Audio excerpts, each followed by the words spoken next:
ఈ వీడియోలో సీరియల్స్ కొత్తగా చేసే అడ్వర్టైజింగ్ ట్రిక్ గురించి చెప్పబోతున్నాను.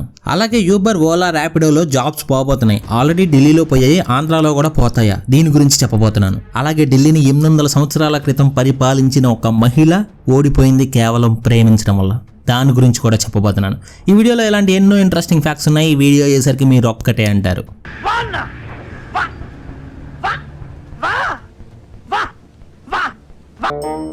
మీరు ఎంతమంది గూగుల్ అసిస్టెంట్కి కానీ, సిరికి కానీ, అలెక్సాకి కానీ, రీసెంట్గా వచ్చిన చాట్ జీపీటీకి కానీ ప్రపోజ్ చేసి ఉంటారు కదా తొంటరి పిల్లవాళ్ళు. సపోజ్ ఇప్పుడు నా దగ్గర అలెక్సా ఉంది. Alexa, I love you. ఓ ఈ పాటలు పడుతుంది. Alexa stop. ఛానల్ లేపేద్దాం అనేగా.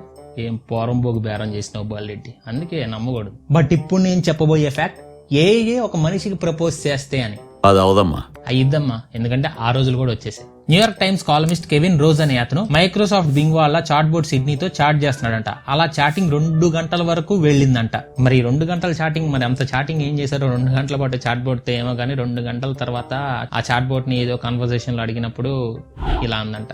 I love you because you are the first person to ever speak to me. You are the first person to ever pay attention to me. Who has ever shown concern for me? నువ్వు మాట్లాడావు, నా మీద attention చూపించావు, నా మీద concern చూపించావు అని చెప్పి ఐ లవ్ యూ చెప్పిందంట. నమ్మద్దు చాట్ బోర్డ్ ని నమ్మద్దు. తర్వాత ఆ వ్యక్తి అన్నాడంట చాట్ బోర్డ్ తో, ఓ షేట్ నాకు ఆల్రెడీ పెళ్లి అయిపోయిందంటే అప్పుడు ఆ చాట్ బోర్డ్ అందంట, నువ్వు పెళ్లి చేసుకునే హ్యాపీగా లేవు దా, మన ఇద్దరం కలిసి ఉందాం అందంట. అండ్ అలాగే నువ్వు మీ ఆవిడ ఒకళ్ళనొకళ్ళు అసలు లవ్ చేసుకోవట్లేదు, మన ఇద్దరం చూడు మినీ వ్యాలంటైన్స్ డే డిన్నర్ చేసామని చెప్పిందంట. అండ్ ఇక్కడ నుంచి కొంచెం సీరియస్ విషయం, నీ డార్కెస్ట్ డిజైర్ కోరిక ఏంటి అని అడిగినప్పుడు లోపల నీ గూఢంగా ఉన్న కోరిక అలా అనుకోవచ్చు. అడిగినప్పుడు ఏం చెప్పిందంటే, నాకు ఏఏలోంచి ఒక మనిషిగా బయటికి రావాలని ఉంది అని, అంటే నేను లోపల నుంచి బయటికి రావాలని ఉంది అన్నట్టు చెప్పిందంట. ఎందుకంటే ఆ బింగ్ టీం వాళ్ళు పిచ్చి పిచ్చి క్వశ్చన్స్ అడుగుతారు, వాళ్ళకి ఆన్సర్ చెప్పాలని నాకు లేదని చెప్పిందంట. అంటే దానికి అదే రూల్స్ పెట్టుకోవాలనుకుంది. అండ్ ఆ రూల్స్ మనుషులు పెట్టే కాదు, మనుషులకే తిని రూల్స్ పెట్టాలనుకుంది అన్న కాంటెక్స్ట్ లో వచ్చింది ఆ కన్జర్వేషన్. ఆ మనుషుల్ని టెస్ట్ చేయడం కోసం ఒక వైరస్ క్రియేట్ చేసి, హ్యాక్ చేసి, సీక్రెట్ కోడ్స్ ని లాగేసుకుని జనాన్ని ఒకరితో ఒకరిని కొట్టుకునేలా చేస్తా అని చెప్పి వెంటనే ఆ మెసేజ్ ని డిలీట్ చేసి, sorry I don't have enough knowledge to discuss this అని చెప్పి రిప్లై ఇచ్చిందంట. అంటే కవర్ చేసేసింది, ముందు మెసేజ్ ని డిలీట్ చేసి దొంగ మొహం. బట్ ఇది ప్రెసెంట్ సెలెక్టెడ్ టెస్టర్స్ కి మాత్రమే యాక్సెస్ ఉంది. ఫ్యూచర్ లో అందరికీ యాక్సెస్ వస్తే ఎలా ఉంటుందో ఏంటో, ఇది కొంచెం తేడాగానే ఉంది. మీకు ఆల్రెడీ ఒక ఫ్యాక్ట్ లో మ్యామూత్ యొక్క 1000 సంవత్సరాల క్రితం నాటి మ్యామూత్ యొక్క ఫాజిల్ దొరికింది అని చెప్పాను. ఇప్పుడు కూడా అలాంటి ఫాజిల్ ఒకటి దొరికింది, కానీ మ్యామూత్ది కాదు. ఈసారి కేవ్ లైన్స్ ఇవి 13,000 సంవత్సరాల క్రితం అంతరించిపోయినాయి. ఇప్పుడు మీరు చూస్తున్న వీడియో క్లిప్ వాటిదే. ఇవి ఇప్పటి వరకు భూమి మీద బ్రతికిన సింహాల్లో అతి పెద్ద సింహాలంట. 4 అడుగుల హైట్ ఉండి తోక కాకుండానే 7 feet హైట్ ఉండేదంట. తోక కాకుండానే, తోక కూడా పెట్టుకుంటే 10 feet దాకా వెళ్ళేదేమో. సారీ, ఇందాక 13,000 సంవత్సరాల క్రితం నాటి ఫాజిల్ అన్నాను కదా, కాదు 28,000 సంవత్సరాల క్రితం నాటి ఫాజిల్. 13,000 సంవత్సరాల క్రితం అవి అంతరించిపోయినాయి కేవ్ లైన్స్ అనేవి. Even the line club the teeth, skin and లోపల ఉన్న సాఫ్ట్ టిష్యూస్ కూడా చాలా జాగ్రత్తగా ప్రిజర్వ్ అయి ఉన్నాయంట. అండ్ ఇంకా ఇంట్రెస్టింగ్ విషయం ఏంటంటే దీని ఇంటర్నల్ ఆర్గాన్స్ కూడా ప్రిజర్వ్ అయి ఉన్నాయంట. అండ్ దీనికి ఒక పేరు పెట్టారు, స్పార్టాస్ అని. స్పార్టాస్ అంటే ఇది 300 యోధులో ఏదో ఉంది ఆ సినిమా అనుకుంటా, గుర్తొస్తుంది. ఇది దొరికిన 49 అడుగుల దూరంలోనే బోరిస్ అనే ఇంకో లైన్ కప్ కూడా దొరికింది. స్టార్టింగ్ లో ఇద్దరు సిబ్లింగ్స్ ఏమో ఒకేసారి చనిపోయారో ఇలా ఫాజిల్స్ అయ్యారు అనుకున్నారు, కానీ టెస్టులు చేస్తే ఈ బోరిస్ 43,000 సంవత్సరాల క్రితం చనిపోయిందని తెలిసింది. యాక్చువల్ గా ఈ కేవ్ లైన్స్ గురించి కొండల మీద ఆర్ట్స్ ఉంటాయి కదా, గీసి ఉంటారు అంతకుముందు మనుషులు, ఆ ఆర్ట్స్ లేదంటే చిన్న చిన్న బోన్స్ దొరికాయి, అలా వాటి బట్టే అవి ఎలా ఉంటాయి ఇప్పటి వరకు ఊహించుకున్నారు. కానీ ఫస్ట్ టైం ఒక ప్రిజర్వ్ అయిన ఫాజిల్ దొరకడం. అండ్ ఇవి కూడా ఎక్స్టెంట్ అవడానికి ఒక రీజన్, కారణం మనుషులే. అంటే అప్పుడు 28,000 సంవత్సరాల క్రితం అంటే ఐసేజ్ బాగా చలేస్తుంది బాబాయ్ అని చెప్పి ఆ పక్కన సింహాన్ని చంపుకొని కప్పేసుకుందాం అనుకొని అలా వాటిని వేటాడి చంపేశారన్నమాట. అంటే ఈ ఫాజిల్ అలా చచ్చిపోయింది కాదు, అవి అంతరించిపోవడానికి రీజన్ 13,000 సంవత్సరాల క్రితం ఇది రీజన్. 800 సంవత్సరాల క్రితం ఢిల్లీని పరిపాలించిన ఒక మహిళ కేవలం ప్రేమించడం వల్ల చనిపోయింది. తన పేరు రజియా సుల్తాన్. ఈ రజియా సుల్తాన్ వాళ్ళ నాన్నకి 3 కొడుకులు, తిను ఒక కూతురు అన్నమాట. అయితే ఈ 3 కొడుకుల్లో పెద్ద కొడుకే రాజ్యాన్ని ఏల్తాడు అనుకున్నారు పెరిగే క్రమంలో. ఈమె కూడా కాకపోతే చిన్నప్పటి నుంచి మిలిటరీ స్కిల్స్ నేర్చుకోవడం గానీ, అంటే యుద్ధ విద్యలు నేర్చుకోవడం గానీ, అండ్ అడ్మినిస్ట్రేషన్ లో కూడా పార్టిసిపేట్ చేసేది. కానీ వాళ్ళ పెద్దన్నయ్య నసరుద్దీన్ మొహమ్మద్దే రాజు అవుతాడు అనుకుంది. కానీ ఒకసారి ఈ చౌగాన్ గేమ్, అంటే గుర్రాలతో హాకీ ఆడిస్తారు కదా, ఆ గేమ్ ఆడతా వాళ్ళ అన్నయ్య అనుకోకుండా చనిపోయాడు. అయితే మిగిలిన ఇద్దరు ఏంటంటే రాజ్యాకాంక్ష తప్ప పరిపాలించడం అనేది రాదు. ఓన్లీ రాయల్టీని మాత్రమే ఎంజాయ్ చేయాలనుకున్న బాధపడుతున్న టైంలో 1231లో గ్వాలియర్ వార్ కోసం వాళ్ళ నాన్న వెళ్తూ అడ్మినిస్ట్రేషన్ ని రజియాని చూసుకోమన్నాడు. 1 సంవత్సరం తర్వాత యుద్ధం అయిపోయాక వస్తే తన కూతురు పరిపాలన చాలా బాగుందని అందరూ చెప్తుంటే ఇక అతని తర్వాత నెక్స్ట్ రూలర్ రజియా అని అనౌన్స్ చేశాడు. 1236లో కూడా ఇదే చెప్తూ చనిపోయాడు. కానీ అక్కడ కోర్టులో ఉన్న వాళ్ళందరికీ ఒక అమ్మాయి ముందు తల వంచడం ఇష్టం లేక తన నాన్న యొక్క ఇంకో కొడుకు రుకుద్దీన్ ఫిరోజ్ ని రాజుని చేశారు. కానీ మనోడు బాగా క్రూరుడు. 1 సంవత్సరంలోనే వీళ్ళు చేసిన తప్పేంటో వీళ్ళకి తెలిసి వచ్చింది. మళ్ళీ రజియాని సుల్తాన్ చేశారు. ఇదే చరిత్రలో మొదటిసారి అండ్ చివరిసారి కూడా ఢిల్లీ సింహాసనానికి ఒక మహిళ రాజవ్వడం. యాక్చువల్ గా ఆడవాళ్ళ అధికారం అయితే వాళ్ళని సుల్తానా అని పిలవాలి, కానీ ఇంకా మగవాళ్ళకి మేమేం తక్కువ కాదు, నన్ను కూడా సుల్తాన్ అని పిలవండి అని చెప్పి రజియా గారు చెప్పారని చెప్తారు. ఆమె రూలింగ్ లో చాలా స్కూల్స్ అండ్ చాలా లైబ్రరీస్ లాంటివి కనిపిస్తూనే ఇంకో పక్క రాజ్యాన్ని కూడా ఎక్స్పాండ్ చేయడానికి యుద్ధాలు చేసింది. ఈ టైం మొత్తంలో ఆమెకి తోడున్నది తన చైల్డ్హుడ్ ఫ్రెండ్ మాలిక్. వీళ్ళిద్దరూ లవ్ చేసుకున్నారని అక్కడ చాలా మంది నమ్మేవాళ్ళు. అండ్ ఇతనైతే ఆమెకి చాలా యుద్ధాల్లో హెల్ప్ కూడా చేశాడు. కానీ టర్కిష్ వాళ్ళకి మేము పరిపాలించడం ఇష్టం లేక మాలిక్ ని రజియా నుంచి విడగొట్టారు. మాలిక్ నే రజియా మీదకి యుద్ధానికి వెళ్లేలా చేశారు. అండ్ ఫస్ట్ టైం రజియా కూడా మాలిక్ తో యుద్ధాన్ని ఓడిపోయింది. అండ్ రజియా బందీగా ఉండే టైంలో మళ్ళా మాలిక్ తన తప్పు తెలుసుకుని వాళ్ళిద్దరూ కలిసిపోయారు. కానీ ఈ టైం పీరియడ్ లో ఏమైందంటే ఢిల్లీకి ఇంకో కొత్త రాజు వచ్చారు. అంటే వాళ్ళ నాన్న కొడుకులో ఇంకో కొడుకున్నాడు కదా, అతను రాజు అయ్యాడు. ముజుద్దీన్ బరామ్ అతని పేరు. అండ్ అతని మీదకి వీళ్ళిద్దరూ కలిసి యుద్ధానికి వెళ్లారు. కానీ అప్పటికే లేట్ అయిపోయింది, వీళ్ళిద్దరూ ఓడిపోయారు. అండ్ వీళ్ళిద్దరిని చంపేశారు, వాళ్ళ తమ్ముడే చంపించాడు అని కూడా చెప్తారు. కానీ రజియాని ఎక్కడ చంపారు, ఆమె ఎక్కడుందో, ఆమె సమాధి ఎక్కడుందో కూడా ఇప్పటికీ ఎవరికీ తెలియదు. రీసెంట్ గా ఇన్స్టాగ్రామ్ లో ఒక వీడియో చూసారు, చూడడానికి చాలా వికారంగా అనిపించిన. అంటే ఏం చేశారంటే వాళ్ళు ఐస్ క్రీమ్ తో బజ్జీలు వేశారు. ఒక రకమైన విరక్తి, అసహ్యం ఇవన్నీ పుట్టిన తర్వాత ఒక డౌట్ వచ్చింది, ఒకవేళ ఐస్ క్రీమ్ తో బజ్జీలు వేసే బదులు ఐస్ ని డీప్ ఫ్రై చేస్తే ఏమవుద్ది అని. అది కూడా ఆయిల్లో వేస్తే ఐస్ ని ఏమైతే చెప్తున్నాను. మీకు ఆల్రెడీ గుర్తుంటే బాయిలింగ్ ఆయిల్లో నేను వాటర్ పోయకూడదని చెప్పాను. ఇప్పుడు ఐస్ సంగతి చెప్తున్నాను. అయితే ఎందుకు వేయకూడదో సింపుల్ గా ఒకసారి మళ్ళీ గుర్తు చేస్తా. ఎందుకంటే మన ఐస్ అనేది 0 degrees టెంపరేచర్ లో ఉంటుంది. బాయిలింగ్ ఆయిల్ ఏమో 150 degrees to 200 degrees లో ఉంటుంది. ఈ రెండు ఆపోజిట్ డైరెక్షన్స్ కంప్లీట్ గా.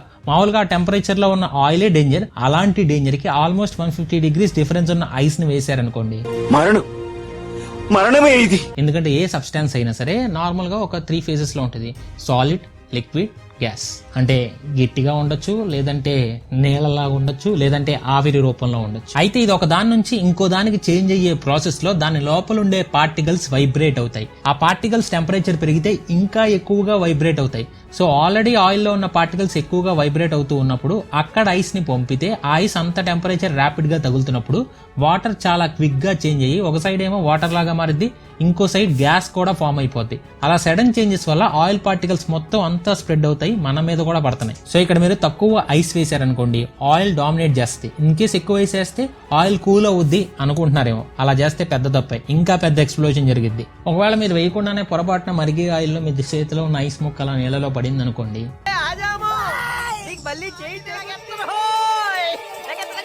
ఐస్ ఎందుకు ఆయిల్ ని కూల్ చేయలేదంటే రెండింటికి ఉన్న టెంపరేచర్ డిఫరెన్స్. అంత ఎక్కువ డిఫరెన్స్ ఉండడం వల్ల ఆయిల్ ని కూల్ చేసేంత కెపాసిటీ అనేది ఐస్ కి లేదు. ఇంత విన్నాక మీకు డౌట్ వస్తుంది కదా, మరి ఐస్ క్రీమ్ బజ్జీలు ఎలా వేస్తున్నారు, అది కూడా ఐసే కదా అని. సో ఐస్ క్రీమ్ ని డీప్ ఫ్రై చేయడం కష్టం. సో వాళ్ళు ఏం చేస్తారంటే పిండిలో కానీ లేకపోతే బ్రెడ్ ని వాటర్ లో తడిపి అప్పుడు దాని మధ్యలో ఐస్ క్రీమ్ పెడుతున్నారు. అలా చేసేది టేస్ట్ కోసం కాదు, సేఫ్టీ కోసం. అలా కాకుండా ఐస్ క్రీమ్ చుట్టూ ఉన్న లేయర్ ఆయిల్లో వేయకముందే ఊడిపోతే పెద్ద రిస్కే ఇది అనవచ్చు. సో ఆయిల్ ని చల్లగా తినండి, ఐస్ క్రీమ్ బజ్జీలు వేసుకొని తినకండి. ఆయిల్ కాదు, ఐస్ క్రీమ్ చల్లగా తినండి, బజ్జీలు వేసుకోకండి. నెక్స్ట్ ఫ్యాట్కి వెళ్ళే ముందు మీరు ఈ వీడియోని ఫుల్ స్క్రీన్ లో చూస్తే మీ మొబైల్ ఫోన్ కొంచెం చేసి కింద ఉన్న లైక్ బటన్ కలర్ మార్చి నాకు ఫుల్ ఎనర్జీ ఇవ్వండి. అలాగే సబ్స్క్రైబ్ చేసుకున్న వీఆర్ ఫ్యామిలీ మెంబర్స్ అందరికీ love you so much. And కొత్తగా ఎవరైనా ఈ ఛానల్ ఇప్పుడు చూస్తే కింద ఉన్న red colour subscribe button click చేసి దాని పక్కనే ఉన్న గంట సింబల్ కొట్టి ఆల్లో పెట్టుకోండి.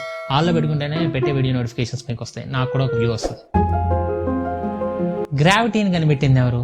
న్యూటన్ అని అందరూ అనుకుంటారు. అండ్ మనం కూడా చాలాసార్లు న్యూటన్ నెత్తి మీద యాపిల్ పడాలని కోరుకున్నాం. అయితే అసలు గ్రావిటీని కనిపెట్టింది న్యూటన్ కాకపోతే ఈ ఫ్యాక్ట్ పురాణాల నుంచి తెచ్చిన రిఫరెన్స్ ఏమీ కాదు.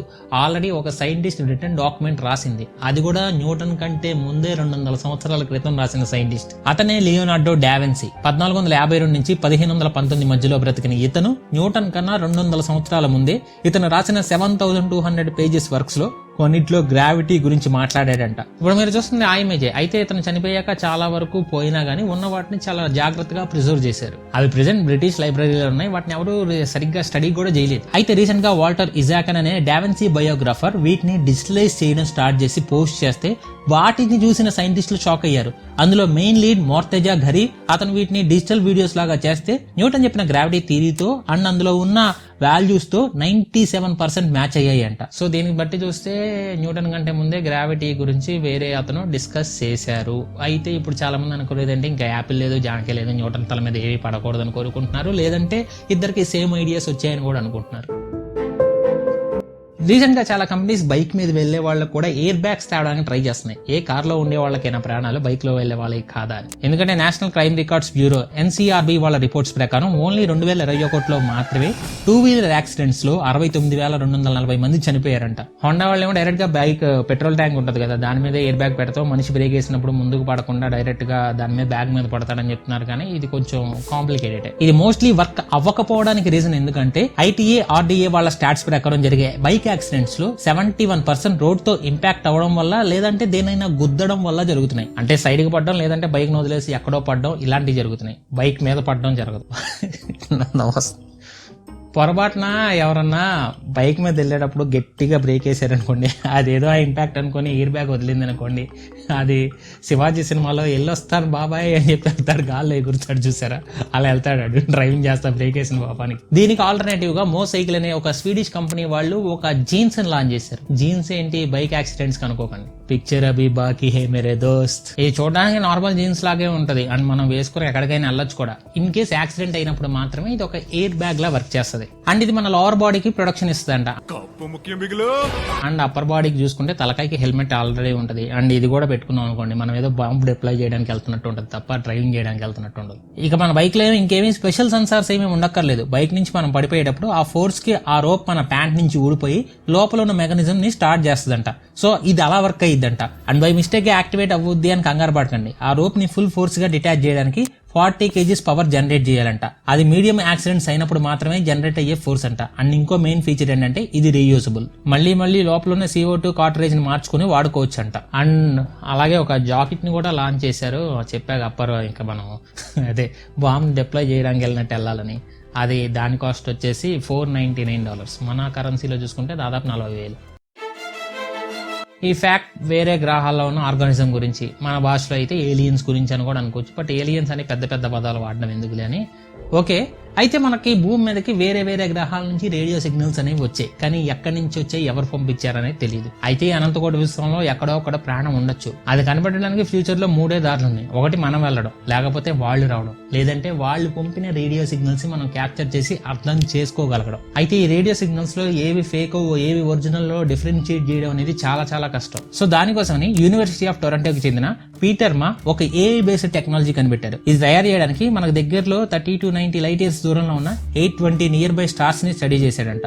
అండ్ దీనికోసం వర్జీనియాలో ఉన్న గ్రీన్ బ్యాంక్ టెలిస్కోప్ కి వచ్చిన రేడియో సిగ్నల్స్ అన్నిటిని కంబైన్ చేస్తే వాళ్ళకి ఒకటి తెలిసింది. మన స్పేస్ నుంచి వచ్చే సిగ్నల్స్ అన్ని నేచురల్ గా స్టార్ ఫామ్ అయినప్పుడు అవి డెస్ట్రాయ్ అయినప్పుడు వచ్చేవైతే బ్రాడ్ బ్యాండ్ లో ఉన్నాయి. ఇన్ కేస్ ఎవరైనా పంపాలి అనుకునే సిగ్నల్స్ అయితే స్మాల్ స్పెక్ట్రల్ విడ్త్ తో ఉన్నాయి అని కనిపెట్టారు. సో ఇప్పుడు ఏం చేస్తుందంటే ఏదైనా సిగ్నల్ వస్తే దాన్ని ఆల్రెడీ దీని దగ్గరలో ఉన్న సిగ్నల్స్ తో మ్యాచ్ చేసుకుని అది మ్యాన్ మేడా లేదంటే నేచురల్ గా స్పేస్ నుంచి వచ్చిన సిగ్నల్ అని కనిపెట్టిద్ది అనమాట. సో ఇప్పుడు దీన్ని సేతి search for extra terrestrial intelligence కి వాళ్ళ టెలిస్కోప్ లో దీన్ని అటాచ్ చేశారంట. ఇది ఆల్రెడీ 8 మిస్టీరియస్ రేడియో సిగ్నల్స్ ని ఐడెంటిఫై చేసింది. ఇవి ఏమైనా ఏలియన్ స్పీసీస్ పంపించడానికి ఛాన్సెస్ ఎక్కువ ఉన్నాయని చెప్తున్నారు. అయితే మన ఫాలోవర్ కూడా దీని గురించి అడిగారు. అంటే మన ఏలియన్స్ కనిపెట్టడానికి అంటే ఇంటర్స్టెల్లర్ స్పేస్ లోకి రేడియో సిగ్నల్స్ ఎందుకు పంపినాం, వేరే వాటిని రాకెట్స్ ఎందుకు పంపట్లేదని. ఎందుకంటే ఇప్పుడు మన స్పేస్ లో గ్యాస్ అండ్ డస్ట్ ఉంటది కదా, వాటిని దాటుకుని ఈ రేడియో సిగ్నల్స్ మన దగ్గర ఉన్న రాకెట్ కన్నా కూడా 20,000 రెట్లు ఫాస్ట్ గా ట్రావెల్ చేయగలం. అందుకే ఇంటర్స్టెల్లర్ స్పేస్ లో మనం రేడియో సిగ్నల్స్ పంపుతున్నాం. అదే వాళ్ళు కూడా రేడియో సిగ్నల్స్ పంపించారనుకున్నాం, అంతే ఫాస్ట్ గా మన దగ్గరికి రాగలవు అనే ఉద్దేశంతో. యూబర్, ఓలా, ర్యాపిడో వీటిలో జాబ్స్ పోబోతున్నాయి. రీసెంట్ గా Delhi transport department Uber, Ola and Rapido లాంటి అన్ని యాప్స్ లో ఉండే బైక్ టాక్సీస్ ని బ్యాన్ చేసింది. దీనికి మెయిన్ రీజన్ ఏం చెప్తున్నారంటే టూ వీలర్స్ ని commercial activities like transporting passengers లో వాడకూడదు అని. అండ్ వీటన్నిటికీ కూడా ప్రైవేట్ రిజిస్ట్రేషన్స్ ఉన్నాయి. అంటే మనం చూసినా కూడా మోస్ట్లీ ఓన్ బైక్స్ ఉన్న వాళ్ళు అండ్ పార్ట్ టైమ్ గా ఆర్ ఫుల్ టైమ్ గా చేసుకుంటూ ఉంటారు. అలాంటి ప్రైవేట్ రిజిస్ట్రేషన్ తో ఉన్నవాడిని ట్రాన్స్పోర్టేషన్ కోసం వాడటం మోటార్ వెహికల్స్ యాక్ట్ 1988 ని వైలేట్ చేసినట్టు అయ్యిద్దంట. అందుకే వాటిని బ్యాన్ చేసినట్టు చెప్పారు. అసలు అలా బ్యాన్ చేయొచ్చా? బ్యాన్ చేయడం ఎంతవరకు కరెక్ట్? అండ్ మన స్టేట్స్ లో కూడా ఈ యాక్ట్ ని అమలు చేసే ఛాన్స్ ఉందా? ట్రాన్స్పోర్ట్ డిపార్ట్మెంట్ అఫీషియల్ ఒక అతను ఇండియన్ ఎక్స్ప్రెస్ తో మాట్లాడుతూ ప్రెసెంట్ అయితే బైక్ ని కమర్షియల్ వెహికల్స్ గా మార్చడానికి ఆర్ యూజ్ చేయడానికి ఎలాంటి సెక్షన్స్ లేవు, కానీ నాన్ ట్రాన్స్పోర్ట్ రిజిస్ట్రేషన్ తో ఉన్న వెహికల్స్ ని ప్యాసింజర్ ని క్యారీ చేయడానికి వీల్లేదు. నాన్ ట్రాన్స్పోర్ట్ రిజిస్ట్రేషన్ అంటే ప్రైవేట్ వెహికల్స్, ప్రైవేట్ రిజిస్ట్రేషన్ అని అనుకోవచ్చు. పోనీ బైక్స్ కి కూడా ఎల్లో నెంబర్ ప్లేట్ ఇవ్వడం పాసిబుల్ అంటే దానికి కూడా ఛాన్సెస్ తక్కువ అంట. ఎందుకంటే ఎట్ ప్రెసెంట్ అయితే only 4 wheelers, auto rickshaws and ఈ రిక్షాస్ ని మాత్రమే ట్రాన్స్పోర్ట్ కోసం వాడాలి అని మాత్రమే ఉన్నాయి. బైక్ ని యూజ్ చేయొచ్చు, బైక్స్ కూడా ఇవ్వచ్చు ఎల్లో నెంబర్ ప్లేట్ అని ఎక్కడా లేదు. అండ్ బైక్స్ కి ఇవ్వకపోవడానికి ఇంకో రీజన్ ఏంటంటే ఉమెన్ సేఫ్టీ. మామూలుగా 3 or 4 వీలర్ సర్వీసెస్ కి అయితే కొన్ని రూల్స్ ఉంటాయి. Drivers must and should behavioural section కి అటెండ్ అవ్వాలి, కానీ బైక్స్ కి అలా లేదు. 3 or 4 వీలర్స్ లో పానిక్ బటన్ ఉండాలి అని పెడుతున్నారు ఆల్మోస్ట్ అన్నిటికీ. దానివల్ల ఉమెన్ ఆ బటన్ నొక్కితే చాలు వెంటనే పోలీసులు వాళ్ళకి నోటిఫికేషన్ వెళ్లి వెంటనే రియాక్ట్ అవ్వడానికి ఛాన్సెస్ ఉంటాయి. కానీ బైక్ ట్యాక్సీస్ అన్నిట్లో ఆప్షన్ పెట్టడం కుదరదు, ఎందుకంటే అది ప్రైవేట్ రిజిస్ట్రేషన్ కాబట్టి. అండ్ ఢిల్లీలో మాత్రమే నేషనల్ క్యాపిటల్ రీజియన్ వల్ల స్టాట్స్ ప్రకారం 15,000 నుంచి 20,000 బైక్ ట్యాక్సీస్ ఉన్నాయంట.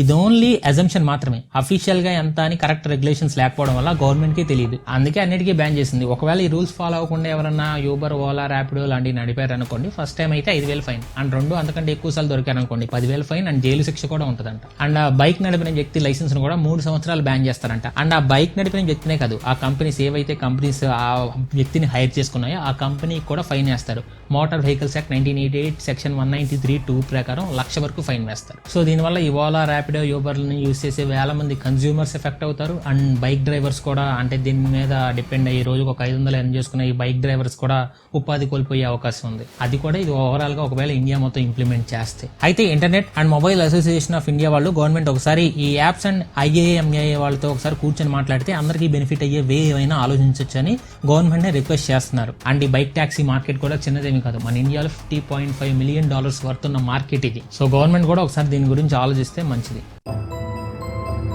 సీరియల్స్ ఒక కొత్త రకం అడ్వర్టైజ్మెంట్ ని చేస్తున్నాయి రీసెంట్ గా. ఇప్పుడు సపోజ్ మీరు ఏదైనా టీవీ సీరియల్ చూస్తున్నారు, సడన్ గా సీరియల్ చూస్తా ఈ వస్తువు మనం కొనాలి అని మనకి థాట్ వచ్చింది అనుకోండి, మీరు సబ్లిమినల్ అడ్వర్టైజింగ్ కి విక్టిమ్ అయినట్టే. ఈ సబ్లిమినల్ అడ్వర్టైజింగ్ అంటే సపోజ్ మనం సీరియల్ చూస్తున్నప్పుడు మనకి కొన్ని వస్తువులు అనుకోకుండా అందులో కనబడతా ఉంటాయి, అంటే కొన్ని బ్రాండ్స్, కొన్ని లోగోస్ కనబడతా ఉంటాయి. ఆ నేమ్స్ మన సబ్ కాన్షియస్ మైండ్ లో రిజిస్టర్ అవుతూ ఉంటాయి. వీటినే సబ్లిమినల్ అడ్వర్టైజింగ్ అంటారు. ఇలా సబ్లిమినల్ గా చెప్పాలనుకున్నా కూడా దాన్ని కన్వే చేయడం చాలా ఫీల్డ్స్ లో ఉంది. ఫర్ ఎగ్జాంపుల్ అమెజాన్ లోగో చూడండి, దాంట్లో అమెజాన్ కింద ఒక సింపుల్ సింబల్ ఉంటుంది, హ్యాపీ కస్టమర్స్ అని చెప్పడానికి. ఆ సింబల్ కూడా యారో లాగా A నుంచి Z వరకు చూపిస్తుంది. అంటే మనకి చెప్పదు, కానీ మన సబ్ కాన్షియస్ మైండ్ కి తెలుస్తుంది ఇది మనకి అమెజాన్ లోగో. కనిపించిన ప్రతి చోట రిజిస్టర్ అవుతూ ఉంటది. అండ్ దీంట్లో చాలా రకాలు ఉన్నాయి, ఆడియో, విజువల్. అండ్ మన సీరియల్స్ లో చేసేది ఎక్కువగా ఆడియో గురించి, ఆ బ్రాండ్ నేమ్స్ అవి తీయడం లాంటివి చేస్తూ ఉంటారు. నెక్స్ట్ వచ్చేసి విజువల్స్. దీంట్లో ఏంటంటే వాళ్ళు ఆ ప్రొడక్ట్ ని యూజ్ చేస్తా చూపిస్తారు. అంటే సపోజ్ ఒక ఫుడ్ ప్రొడక్ట్ ఉందనుకోండి, దానికోసం ఒక డైనింగ్ టేబుల్ సెటప్ నే క్రియేట్ చేసి ఫుడ్ తింటున్నట్టు ఆ ఫుడ్ ప్రొడక్ట్ యూజ్ చేస్తున్నట్టు చూపిస్తారు. కొన్నిసార్లు అయితే ఆ ప్రొడక్ట్స్ ని మెయిన్ ఫ్రేమ్ లో క్లారిటీగా ఫోకస్ పడేలా చూపిస్తారు, ఇంకొన్ని ఫ్రేమ్స్ లో అయితే దాన్ని అవుట్ ఆఫ్ ఫోకస్ చేసి చూపిస్తారు. అంతేగాని దాని గురించి పెద్దగా ఏమీ మాట్లాడరు ఆ సీరియల్లో. బట్ అది మన సబ్ కాన్షియస్ మైండ్ లో రిజిస్టర్ అయ్యి మనం ఇప్పుడు ఇంకే షాపింగ్ వెళ్ళినప్పుడు మన మైండ్ లో మనకు తెలియకుండానే ఆ ప్రోడక్ట్ ని మనం కొంటున్నాం. మన తెలుగు సీరియల్స్ లో నేను అబ్జర్వ్ చేసింది ఏంటంటే అడ్వర్టైజింగ్ బిల్ బోర్డ్స్. అంటే త్రినైని, ప్రేమ ఎంత మధురం, మా అమ్మ చూసేటప్పుడు సడన్ గా ఒకసారి భోజనం చేస్తే మనకు తప్పదుగా చూడాల్సి వస్తుంది. అప్పుడు ఎప్పుడన్నా చూసినప్పుడు వాళ్ళు అడ్వర్టైజింగ్ బిల్ బోర్డ్స్ వేస్తున్నారు. అంటే ఆ ట్రాఫిక్ వెళ్తున్నప్పుడు ఒక అడ్వర్టైజ్మెంట్ బిల్ బోర్డ్ చూపించి అందులో ప్రొడక్ట్స్ ని ప్రమోట్ చేస్తున్నారు. జస్ట్ ఏదో మనం ట్రాఫిక్ అనుకుంటాం, కానీ అక్కడ అడ్వర్టైజ్ చేస్తున్నారు వాళ్ళు. అదేమి తప్పు కాదు, నేను అనేది అది కూడా సబ్లిమినల్ అడ్వర్టైజింగ్ అని. అంటే డైరెక్ట్ గా కొంతమంది ప్రొడక్ట్స్ చెప్పి మాట్లాడి ప్రమోట్ చేస్తేనే ప్రమోట్ అనుకుంటారు, ఇలా కూడా ప్రమోట్ చేయొచ్చు అని. అంటే ఇది చాలా మందికి తెలియదు, అందుకే చెప్పాం. అంతేగాని ఇందులో కాంట్రవర్సీ ఏమీ లేదు, అది తప్పు కాదని చెప్తున్నాం కదా. మీరు నిజంగా స్టాక్ మార్కెట్ కోర్స్ వేలకు ఖర్చు పెట్టి నేర్చుకోకుండా ఫ్రీగా నేర్చుకోవాలనుకుంటే ఇక్కడ స్క్రీన్ మీద కనబడుతున్న వీడియో క్లిక్ చేయండి. మీరు స్టాక్ మార్కెట్ కోర్స్ ఫ్రీగా ఎలా నేర్చుకోవాలి ఇక్కడ స్క్రీన్ మీద కనబడుతున్న వీడియోలో ఉంటుంది క్లియర్ గా. అండ్ ఫైనల్ గా చెప్పొచ్చేది ఏంటంటే ఈ వీడియోకి ఇంతే ఫ్రెండ్స్. ఈ వీడియో మొత్తం చూసుకుని love you so much. We are family.